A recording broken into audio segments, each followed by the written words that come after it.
tema, el cual es semiología, que es una parte vital e importante en su formación. Y pues prácticamente es lo que les va a ayudar a hacer un diagnóstico certero en su vida profesional, ¿verdad? Entonces, vamos a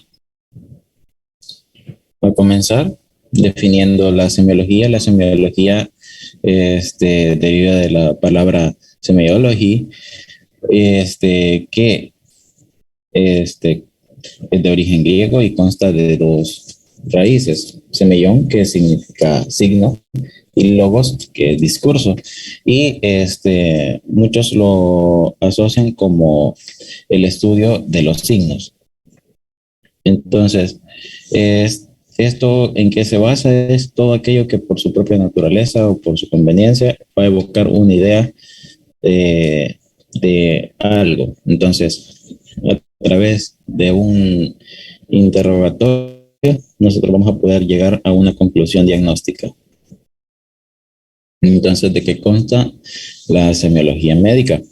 La semiología médica, bueno, como objetivo, estudiar los signos de la enfermedad, de todas las enfermedades.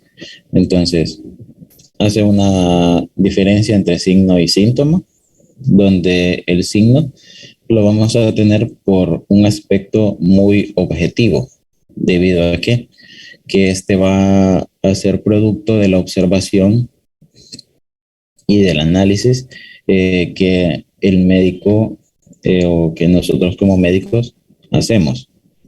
En cuanto al síntoma, pues es algo más subjetivo, porque es referido por el paciente. Entonces, para tener una idea más clara, pues un signo va a ser todo aquello que ya nosotros conocemos. Por ejemplo, que una enfermedad nos puede ocasionar un dolor característico o una fascia característica. Entonces eso se va a tomar como signo porque es algo objetivo, es algo ya propio de la enfermedad. Y el síntoma pues es muy subjetivo porque esto se basa más que todo en la apreciación del paciente. Un ejemplo, el dolor visceral prácticamente es algo muy subjetivo. En sí, el dolor es una de las características a la hora de la exploración física que tiene mayor dificultad, debido a que en muchas ocasiones es demasiado subjetivo al paciente, porque nosotros no podemos o no hay una herramienta que sea fidedigna para evaluar el dolor. Entonces, ¿en qué nos vamos a basar nosotros para evaluar el dolor si es algo tan subjetivo? Pues nosotros podemos hacer referencia de que del 1 al 10, una escala, donde el 10 sea el dolor más fuerte que ha tenido en toda su vida, y el 1, pues,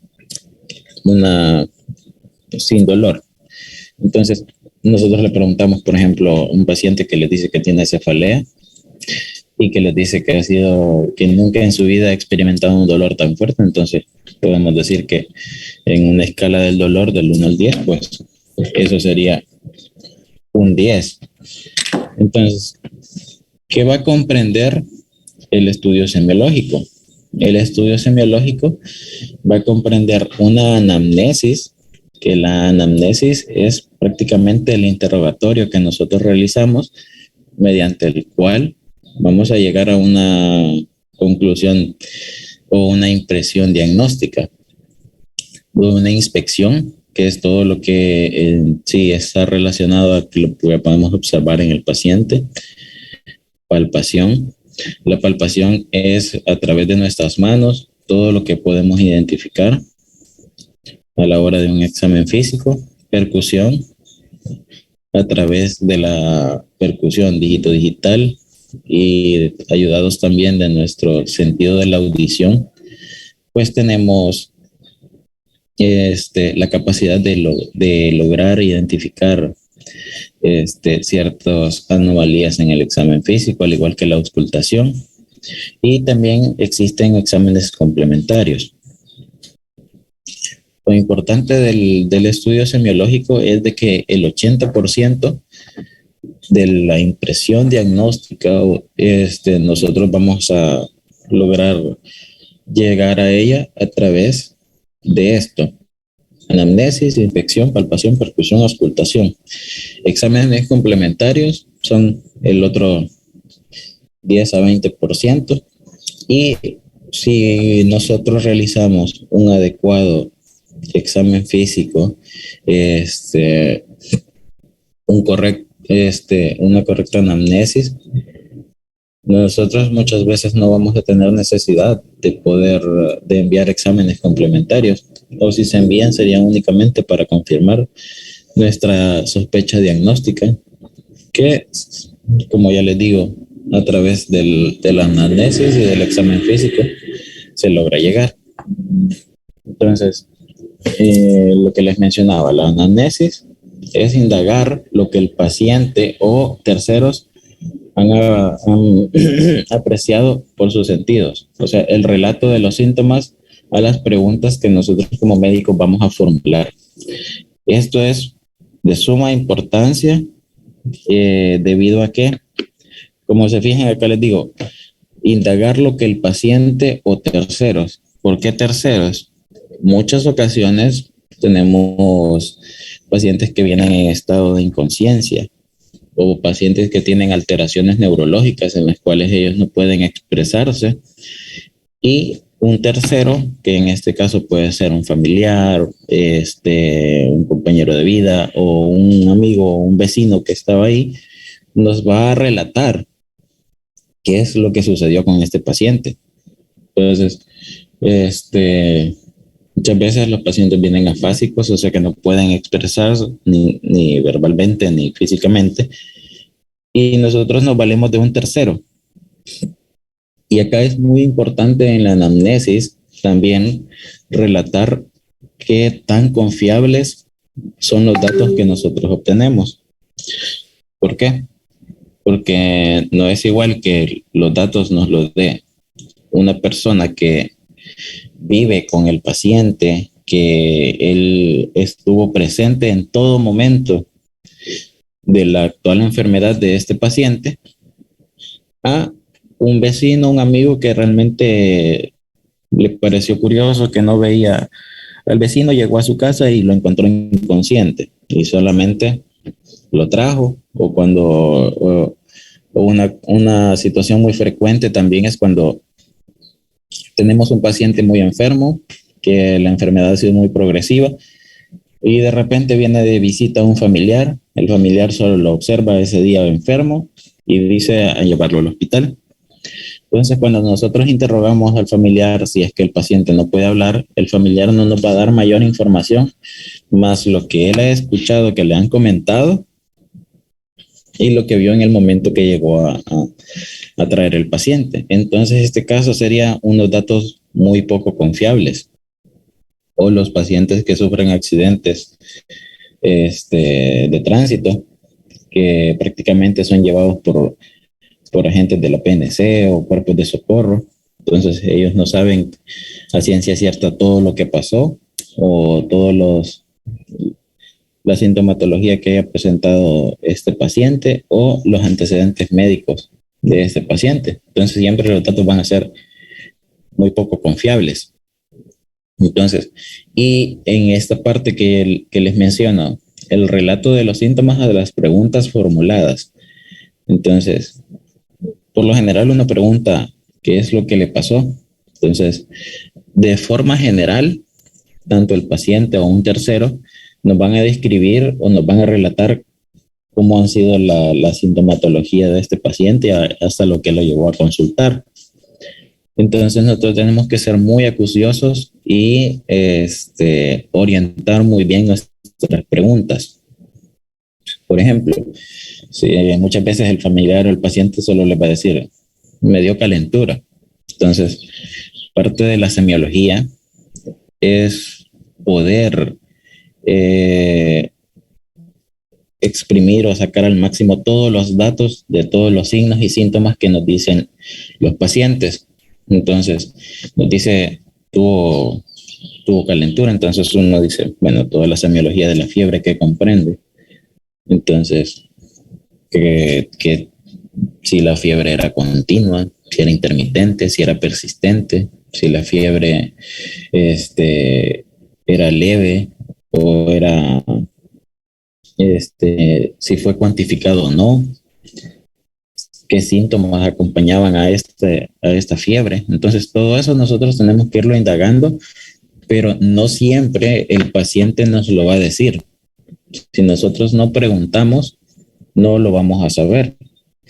Entonces, siempre tienen que ser muy perspicaces a la hora de hablar con los pacientes y para obtener la información que nosotros deseamos. Muchas veces decimos, tenemos que ser malintencionados a la hora de preguntar muchas veces. ¿En qué sentido? Que nosotros sabemos, con lo que nos cuenta, qué es lo que podría haberle pasado a este paciente o qué es lo que trae, pero no nos lo está diciendo para orientar más nuestra historia, nuestra anamnesis, porque nuestra anamnesis no se tiene que salir de lo que nosotros estamos preguntándole a este paciente. Entonces, no podemos ir mezclando diagnósticos o examen físico en la anamnesis, en la enfermedad actual, sino que tenemos que ser únicamente con lo que preguntamos. Entonces, como ven, consta de 5 partes, que son los datos personales, es donde describimos siempre los datos de identificación general como el nombre, la edad, en su caso, como ahorita van a comenzar a aprender cómo se hace una historia clínica. Entonces, es muy importante hacerla lo más completo posible. Entonces, nombre, edad, domicilio, la fecha de nacimiento para corroborar si la edad es la que nos prefiere el paciente. Y en los datos personales, casi al final, siempre nosotros tenemos que describir confiabilidad de los datos. Entonces, los datos son confiables, no son confiables, son poco confiables. Entonces, y lo otro muy importante es quién nos proporciona los datos. Porque muchas veces los datos nos los puede proporcionar el paciente, pero si es un paciente que está en estado de ebriedad, pues los datos van a ser muy poco confiables. El motivo de la consulta es prácticamente lo que lo llevó al paciente a consultar este día. O sea, él pudo estar enfermo 1 mes, 2 meses, 1 semana, 3 días, pero el motivo de consulta es lo que dijo: no, ya tengo que ir al hospital y tengo que consultar. En la enfermedad actual, pues es donde vamos a describir todo este relato que les comenté, que vamos a obtener a través del interrogatorio. Antecedentes personales muy importantes. ¿Por qué? Porque hay muchas patologías que tienen mucha relación con los antecedentes personales de los pacientes. Por ejemplo, muchas veces nos puede venir un paciente inconsciente que nadie sabe que tiene, pero el familiar sí sabe que el paciente es hipertenso, entonces podemos sospechar que tuvo un evento cerebrovascular y por eso el paciente viene en estado de inconsciencia, corroboramos la presión arterial, ¿verdad? Entonces, esa es la importancia de los antecedentes personales. Muchas veces el motivo de consulta es porque ha tenido una descompensación de sus patologías de base, ya sea diabetes, hipertensión, enfermedad renal, o una crisis tirotoxicósica debido a que el paciente ya sea hipertiroideo, etcétera. Y los antecedentes familiares también nos pueden orientar. ¿En qué sentido? Muchas veces vienen pacientes que ellos nunca han padecido ninguna enfermedad, pero vienen somnolientos o con alteración del estado de alerta. Entonces indagamos los antecedentes familiares, nos dicen que tanto el papá como la mamá han sido diabéticos.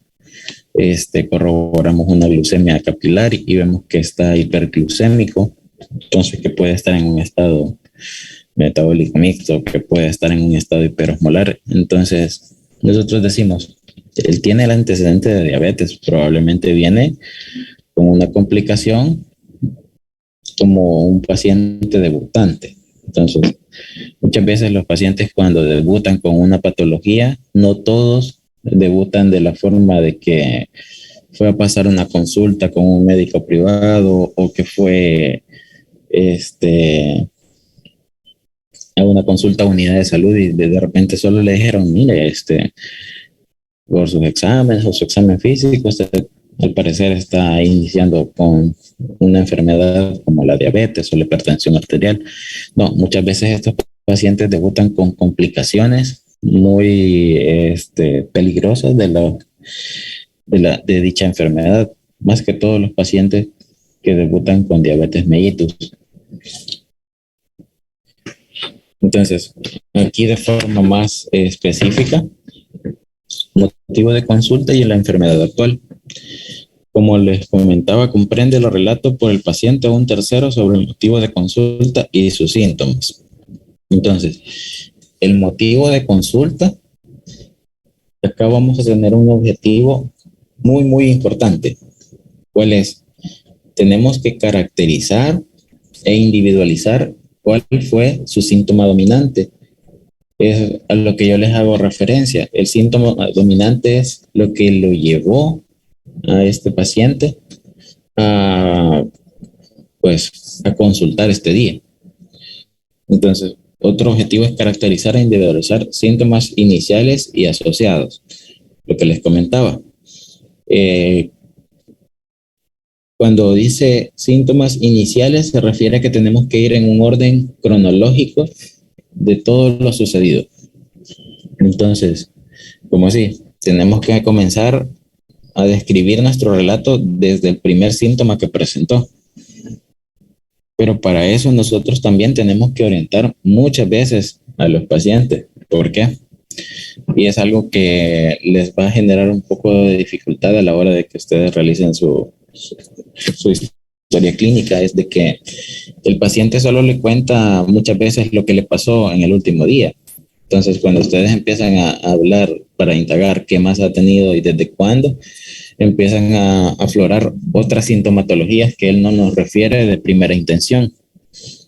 Entonces, o muchas veces nos va contando todo, pero lo cuenta de una forma desordenada, ¿no? Que hace 2 días empezó con vómitos, pero hace una semana también tuvo fiebre. Entonces, nosotros a la hora de describirlo o transcribir esto, tenemos que ordenarlo de forma cronológica, porque la cronología de los síntomas y signos que este paciente tenga nos va a orientar aún más a un correcto diagnóstico.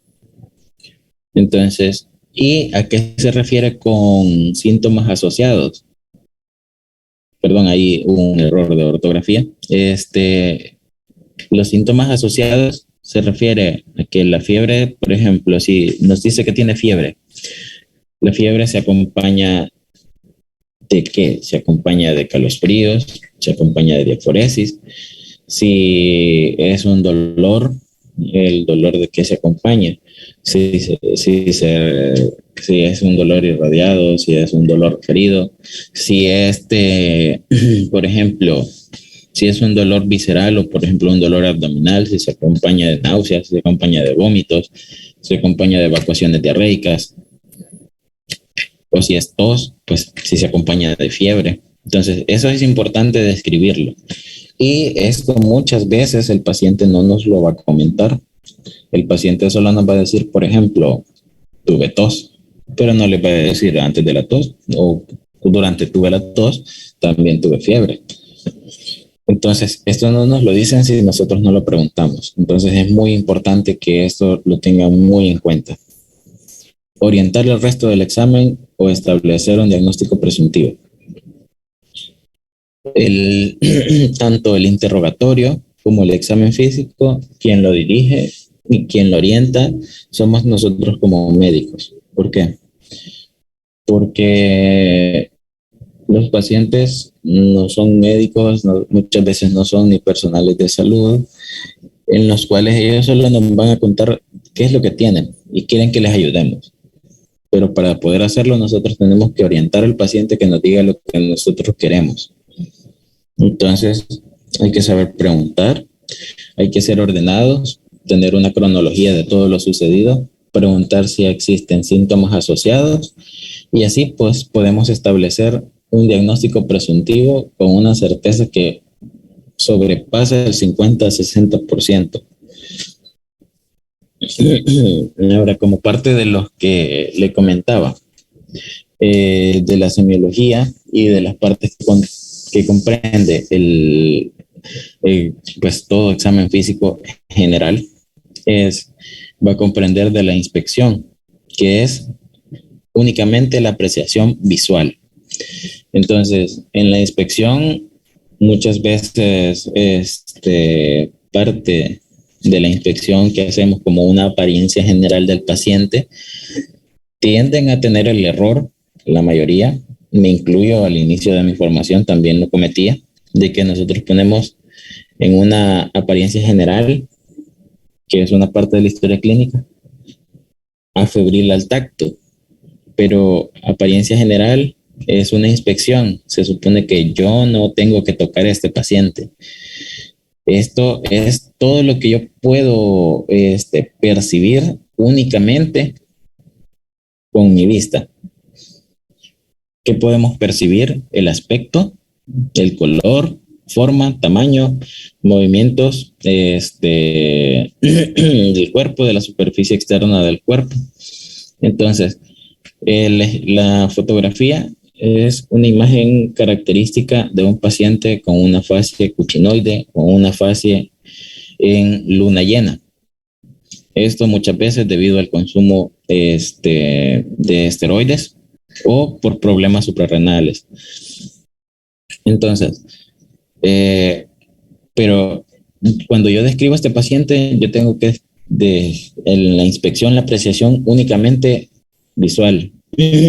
Todo lo que me permita, por ejemplo, la fascia, más en clases más adelante vamos a ir mucho más despacio y detallado cada una de ellas. Entonces vamos a ver la fascia, vamos a ver el color del paciente, si el paciente está pálido, si lo ven amarillo se describe como ictérico, entonces solo con el color ya nos puede orientar a qué patologías ir a buscar. También vamos a observar también la morfología del paciente. Muchas veces a la hora de que inspeccionamos el tórax, podemos observar que hay alteraciones en su anatomía, como por ejemplo podemos observar un tórax en quilla, un pectum excavatum, ya que prácticamente el esternón no está y solo hay una depresión, o que el esternón sea muy prominente y es el famoso pecho de paloma o tórax en quilla en los pacientes ya con enfermedades pulmonares obstructivas crónicas, el tórax en tonel. O también a la hora de que inspeccionamos el abdomen, podemos apreciar si el abdomen es excavado, si es prominente, si solamente con la inspección nosotros podemos decir que hay edema en miembros inferiores o superiores, porque es algo muy evidente, es todo lo que podemos apreciar únicamente con nuestra vista. Entonces, nunca mezclen la inspección con la palpación a la hora de que redacten una historia. Siempre inspección es todo lo que nosotros vemos. Incluso podemos ver en el tórax o en el abdomen, por ejemplo, si tienen un abdomen muy prominente, que nosotros podemos decir que tiene ascitis, podemos observar si hay circulación complementaria, etcétera. A la hora de la palpación, pues es la apreciación manual de la sensibilidad, la temperatura, consistencia, forma, tamaño, así como los movimientos de la región que vamos a explorar. Entonces, acá sí, acá ya no describimos cómo se ve, cómo, si hay alguna malformación evidente, no. Acá es lo que nosotros, a través de nuestro tacto, vamos a poder identificar. ¿Y en qué zona realizamos palpación? Pues en el cuello. Parte del examen físico del cuello es buscar y palpar la tiroides. Más adelante les iré enseñando las distintas técnicas que existen para la exploración física en cuanto a la palpación, también a la auscultación y a la percusión de muchos de los aparatos y sistemas. En el caso del cuello, pues nosotros tenemos que buscar la tiroides, si hay nódulos, si el tamaño está normal, si la consistencia está normal. También vemos y palpamos el pulso carotídeo, también si hay adenopatías a nivel del cuello, etcétera. Luego en el tórax, pues en el tórax lo que vamos a palpar es el frémito táctil de este paciente, la expansión del tórax a la hora de que respira. Muchas veces lo que hacemos es poner nuestras manos sobre el tórax del paciente y cuando él respira nosotros podemos decir si la expansión de ese tórax es simétrica. Primero si se expande o no y luego si la expansión es simétrica.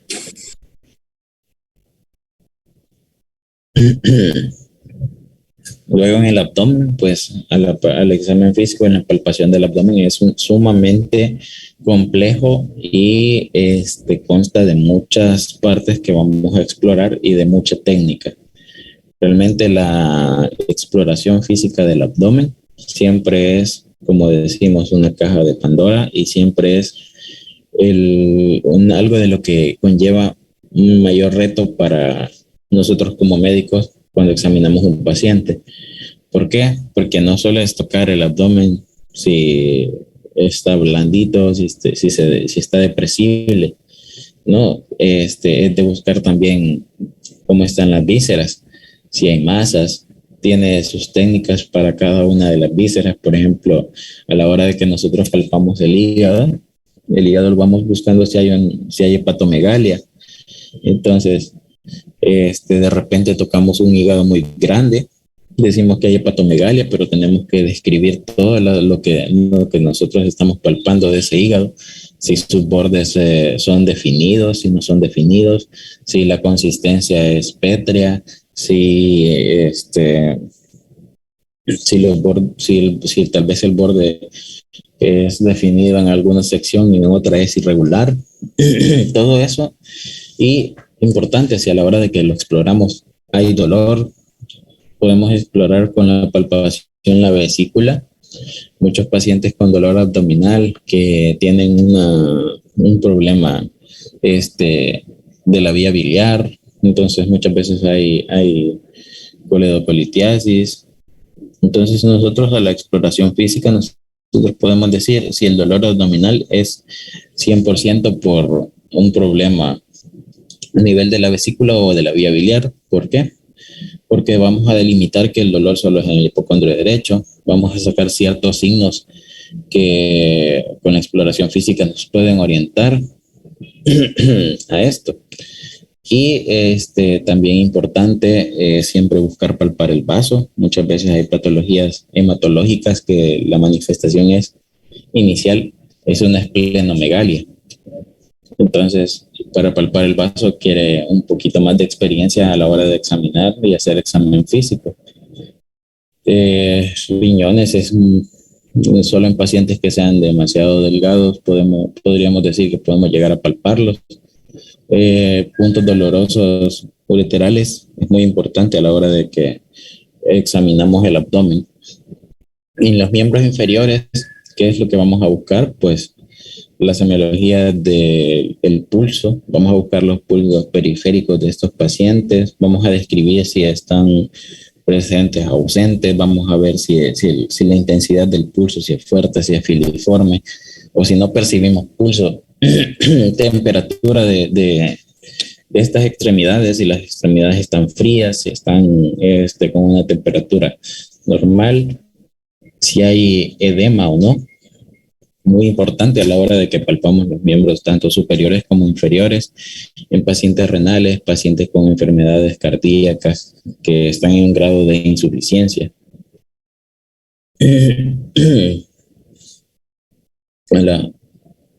Me faltó un punto en el tórax, pues también tenemos que explorar el examen cardiovascular, pues el latido de punta o de máximo impulso, que es prácticamente siempre en la mayoría de ocasiones, cuando no exista una dextrocardia, pues va a estar a nivel del quinto o sexto espacio intercostal, línea medio clavicular izquierda.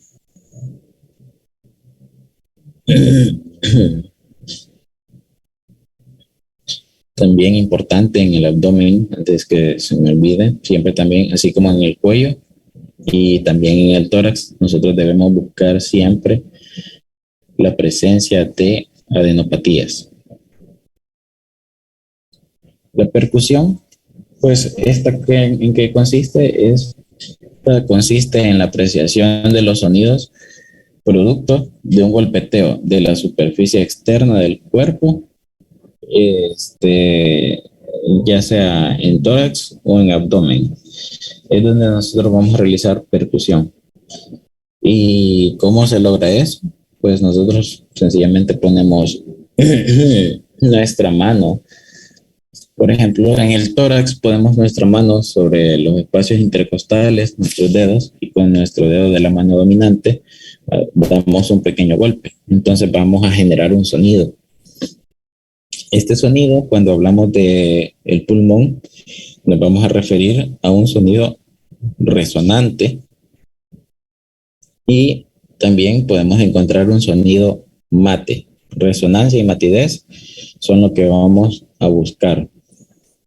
Pero en abdomen, este sonido ya no se va a llamar resonante. Este sonido se vuelve como timpanismo. Entonces, más adelante en la exploración física, pues vamos a ir aprendiendo estas diferencias y estas técnicas de cómo realizarlo. Porque no simplemente es de golpear, sino que hay que saber hacerlo.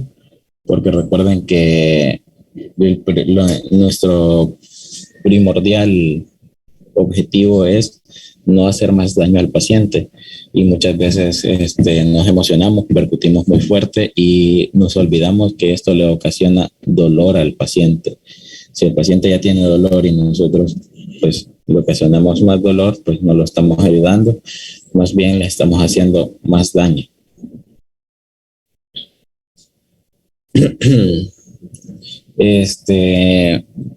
En la auscultación, pues históricamente, me imagino que llevaron historia de la medicina, donde les hablaron que al inicio no existían los estetoscopios como los conocemos. Entonces, ¿qué es lo que hacían los médicos de ese entonces? Pues tenían que acercarse al tórax del paciente y poner su oído prácticamente en el pecho o en el abdomen, hasta que un famoso médico llamado Linné, porque él era muy tímido y no le gustaba acercarse al pecho de las mujeres, decidió idear una forma de cómo hacerlo guardando un poco de distancia, y es como nace el primer estetoscopio o fonendoscopio. Entonces, en la auscultación prácticamente vamos a apreciar con el sentido de la audición los fenómenos acústicos que se originan en el organismo. Entonces, estos fenómenos acústicos, pues, más que todo a nivel del sistema circulatorio, nosotros tenemos que definir y saber muy bien los ruidos cardíacos normales. Entonces, si el corazón emite un ruido normal, si en el corazón nosotros detectamos algún tipo de soplo, si detectamos sonidos agregados, más que todo a nivel de las arterias carótidas o de las arterias renales.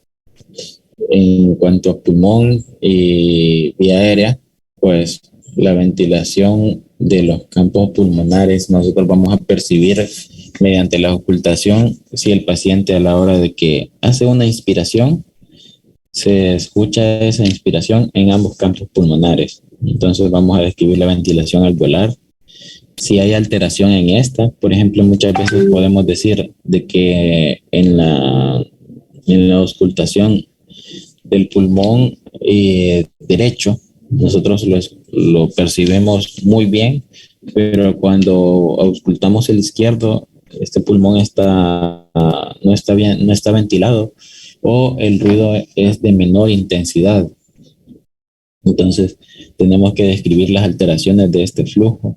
Muchas veces encontramos algo que nosotros conocemos como sibilancia, que es cuando hay una disminución en el calibre del árbol respiratorio, y esto produce prácticamente el sonido es similar a un silbido.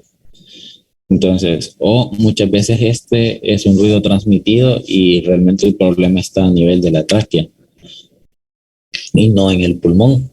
Pero sí tenemos que ser acuciosos en poder determinar estos ruidos, ya sea propios del pulmón o que sean ruidos referidos, que vengan de vía aérea alta o incluso muchas veces de la boca. Muchas veces el paciente tiene muchas secreciones en la boca y nosotros pensamos que la secreción está en el pulmón, pero siempre tenemos que ser cuidadosos en ese sentido. Y pues a nivel del abdomen, pues los ruidos hidroaéreos o borborismos, que esto lo que nos va a indicar es que vamos a buscar, por ejemplo, si el paciente tiene de 6 a 12 ruidos peristálticos en un minuto, pues nosotros decimos, no, su peristaltismo está adecuado, está presente, está normal. Pero si es un paciente con un cuadro diarreico agudo, muchas veces a la hora de que nosotros auscultamos el peristaltismo, este va a estar sumamente aumentado. O en pacientes que llegan por obstrucción intestinal, que tienen días que no pueden ir al baño, ni siquiera expulsar flatos. Entonces, a la hora de que examinamos y auscultamos prácticamente el abdomen, no vamos a percibir ningún ruido peristáltico. Entonces, prácticamente como ven, todo esto, ¿cuál es su fin? Pues el fin es llegar a un diagnóstico y pues el fin mayor que nosotros tenemos siempre es ayudar a nuestros pacientes. Entonces, como ven, la semiología comprende prácticamente el estudio de todas las manifestaciones clínicas de la enfermedad en cuanto a sus signos y sus síntomas. Entonces,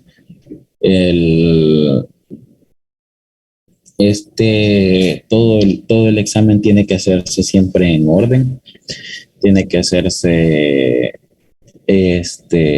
así como les comenté, con sus signos y síntomas y sus acompañantes, si los hubiera. Y también tenemos que interpretar las manifestaciones o los hallazgos a nuestro examen físico, que como ya vieron, consta siempre de 4 elementos: inspección, palpación, percusión y auscultación. Entonces, esta clase es bastante corta debido a que únicamente estamos hablando de semiología. Entonces, vamos a ver qué preguntas tienen o qué no les ha quedado claro para explicarles.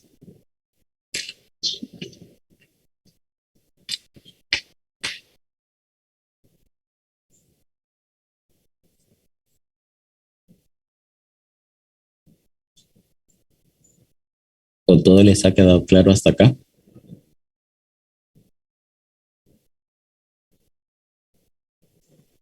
Sí, doctor, yo tenía una duda. No sé si para esta materia vamos a utilizar alguna bibliografía en especial. Bueno, esta clase prácticamente me basé únicamente en Cosio, en la semiología médica y fisiopatológica de Cosio. Entonces, durante la materia, pues vamos a utilizar distintas bibliografías. Iniciamos con que es Cosio. Es una semiología que, a pesar que tiene ya muchos años, pues es muy buena, pero también vamos a ir incorporando otras bibliografías. Cuando me pasaron su plan de estudio, vi que las bibliografías, por ejemplo, Harrison, que es un libro de medicina interna, ahí ponen 16ª edición.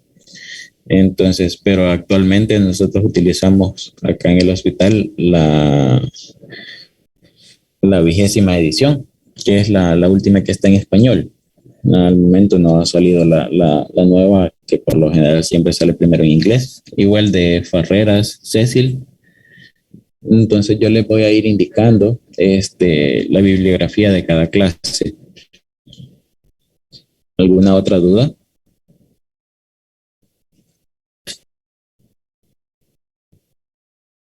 ¿Cuáles serían los métodos de evaluación que emplearía usted, doctor?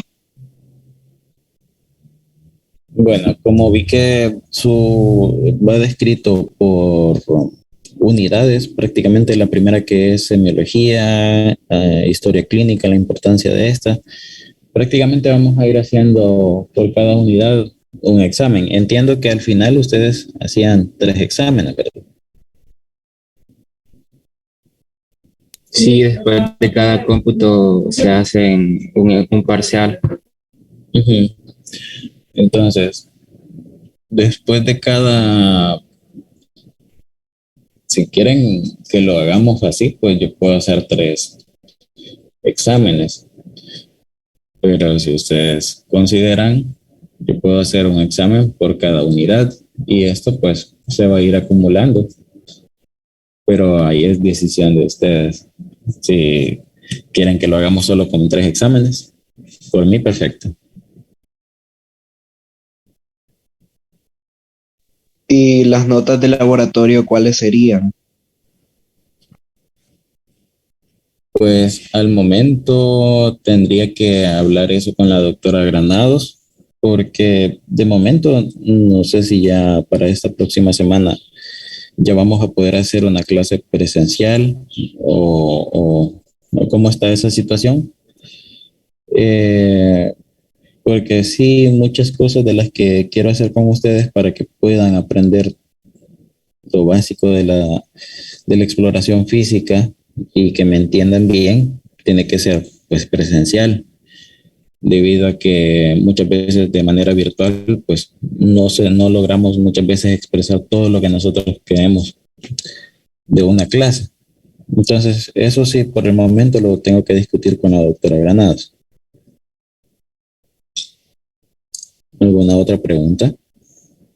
Sí, yo tenía una duda, como nos está proponiendo de que los temas sean evaluados por unidad, en total, ¿cuántas unidades serían, doctor?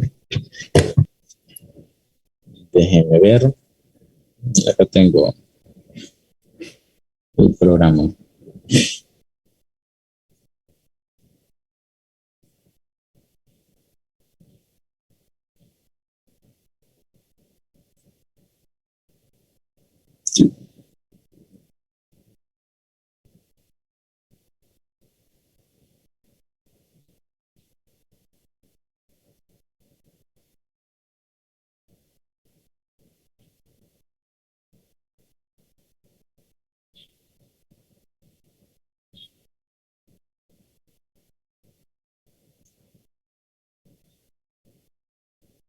Según el programa que me proporcionaron, son 16 unidades.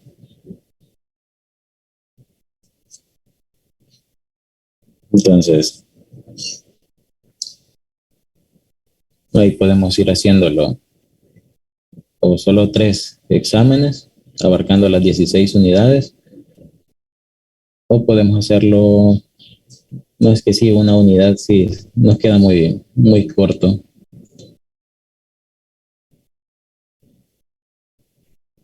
No, yo creo que sí haríamos 4 exámenes para darles la oportunidad de que salgan bien. Sí, porque sí son bastantes unidades.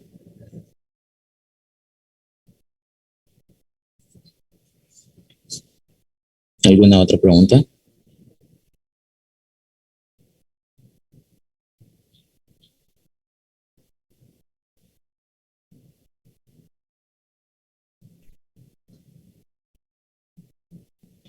Buenos días. Entonces sería un examen por cada 4 unidades, ¿verdad?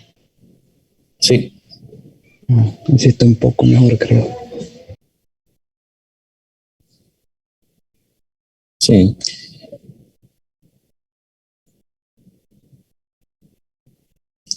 ¿Alguien más tiene alguna otra duda o inquietud? Doctor, ¿nos podría subir la grabación, las diapositivas? Entiendo que la doctora siempre va a dejar las grabaciones de la clase en la plataforma virtual. Entonces sí quedaría esta grabación, la grabación de esta clase ahí. ¿Y sus métodos de evaluación, doctor?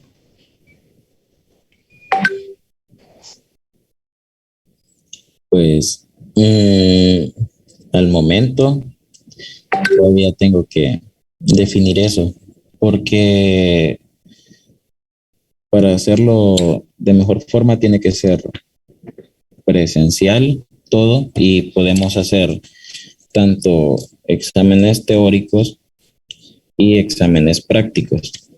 ¿Por qué? Porque esta materia es donde ustedes van a aprender a hacer una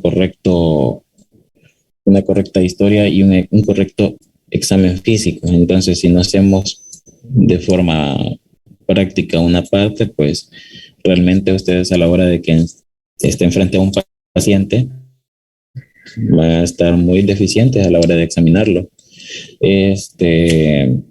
Por ejemplo, en la escuela de acá de los estudiantes que vienen al San Juan de Dios, los que han pasado casi que todo el 100% en modalidad virtual, pues desgraciadamente por la pandemia, sí se les nota cierta deficiencia en comparación a otros que sí lograron estar de forma presencial haciendo exámenes prácticos. Entonces, porque la exploración física con la práctica, como lo dicen, la práctica va a ser el maestro. Entonces, entre más ustedes práctica tengan, más certero va a ser su examen y su diagnóstico, ¿verdad?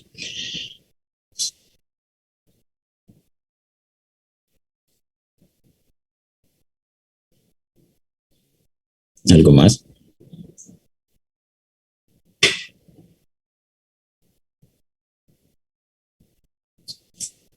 Yo creo que todo claro ya, doctor. Entonces, como ya está todo claro, les voy a empezar a hacer una pregunta de la clase a cada uno. ¿De acuerdo?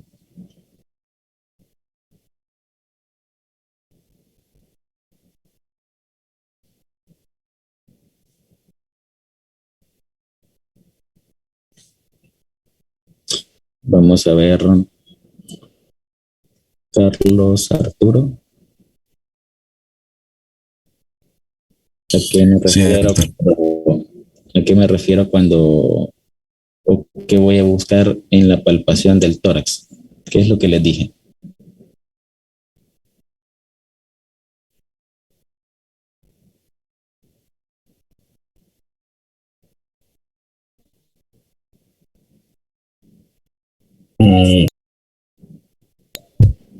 No sé, doctor. Que no estaba prestando atención. Vamos a ver, Diego Alexander, ayúdele.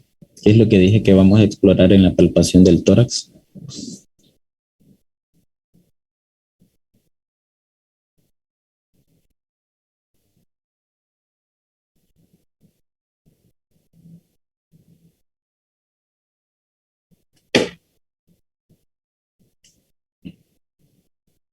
Bueno, creo que Diego está dormido. ¿No eran las irregularidades al momento de contraerse? Buenos días. Buenos días. ¿Mencionó mi nombre o ¿Sí? qué fue lo que me preguntó? Que les dije que vamos a explorar en la palpación del tórax. Dijo de la expansión del tórax, así como respira, y también dijo de los latidos cardiovasculares, si no mal recuerdo. Sí, el latido cardíaco y la expansión del tórax es de la parte importante, si es simétrica o no, y también el premio táctil. Muy bien. Vamos a ver. Elvin, que vamos a explorar a la palpación de cuello. Buenos días. Vamos a explorar si las glándulas tiroides están aumentadas y también lo del pulso. Sí, muy bien. Vamos a ver, Facundo, a la palpación del abdomen. Bueno, ahí principalmente podría ser la palpación del hígado, que ahí usted mencionó que ahí pues, se podría determinar si el hígado podía presentar una consistencia pétrea. También mencionó, creo que una patología en este caso, que fue cuando mencionó lo de creo que lo de la vesícula biliar, que también se podría identificar si había una coledocopoliatiasis. Y también pues, se podrían identificar algunos puntos dolorosos de los uréteres. Sí, muy bien. Bueno, por lo general, siempre en las clases me gusta preguntar y saber que sí les ha quedado claro algo, porque como estudiantes nosotros muchas veces, después de una clase, siempre nuestro maestro nos pregunta si todo está claro, si tenemos alguna duda, y a veces por pena no se atreven a preguntar. Entonces recuerden que esto es para su formación, y pues si ustedes se quedan con dudas, muchas veces esas dudas las podemos resolver de forma autodidacta, yendo a leer y todo, pero si tienen a alguien que, pues, no es que tengamos la gran experiencia, ¿verdad? Pero ya son bastantes años examinando pacientes y el objetivo es transmitir todo lo que yo sé a ustedes y que, pues, aprendan todo lo que yo les pueda enseñar y no se queden con dudas. Si me hacen una pregunta que yo no sé responder, pues vamos a ir juntos a buscarla. Y el objetivo es ese, que ustedes me pregunten al punto de que me tengan que hacer estudiar para yo poder darles clases y responderles. Entonces, no se queden con dudas, pregunten y aclaren todo, porque después las dudas les surgen a la hora que ven las preguntas del examen. Entonces, por hoy, esto sería todo. Ha sido un placer estar con ustedes en esta clase y pues nos vemos en la próxima. Pasen un buen día.